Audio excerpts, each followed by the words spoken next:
Dear ones, I know many of you were disappointed by some of the election results around the country this week. So I wanted to talk about how to stay hopeful at election time. And what keeps me hopeful is remembering the big picture.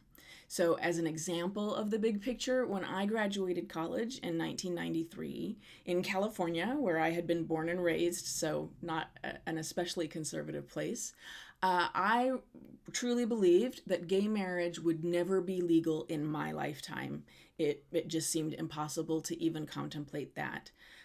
By 2008, California had passed Proposition 8, which was a proposition to make gay marriage illegal permanently. And the campaign against Prop 8 had been No on Hate. Many of us, of course, worked hard on that campaign and were devastated when the proposition passed. By 2013, legal battles over Prop 8 had resolved in favor of legalizing gay marriage. And suddenly, gay marriage was legal in the state of California, and within a few years was largely legal nationwide. So within 20 years of my personal feeling that gay marriage could never be legal, it was. Now, and of course, if you could have swept in 2008 and told us it would be resolved within 4 or 5 years, we would have been astonished. Gay marriage is an example, actually, of a political issue that transformed incredibly quickly, and not just because of how the courts resolved it, but that popular opinion and polling about how people felt about that issue changed dramatically in a relatively short period of time. So I just remember that kind of issue, and you can look up other issues. Think about things that were legal when you were young and how they've changed to today.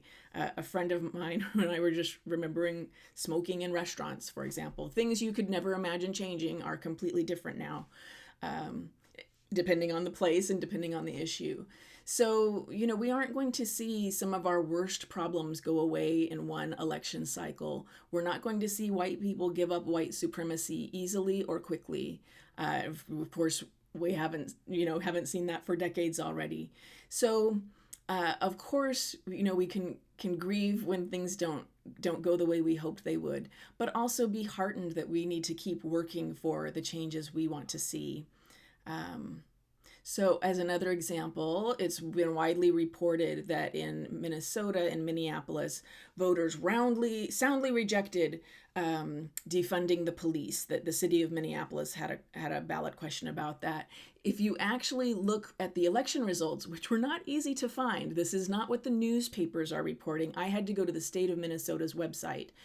43% of voters voted in favor of that change. And if you look at the wording, it's not as simple as defund the police. It's about establishing a Department of Public Safety. But that's extraordinary. 2 years ago, we couldn't have imagined 43% of an urban city's voters voting to change the policing system in their city. So for people organizing in Minneapolis, I think it's a huge amount of progress, and we'll see what happens within the next several years.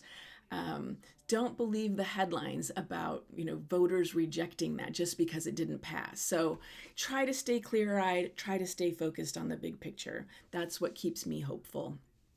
Something to focus on. One of you confessed to me that you have not gotten your flu shot. I had recommended that over a month ago.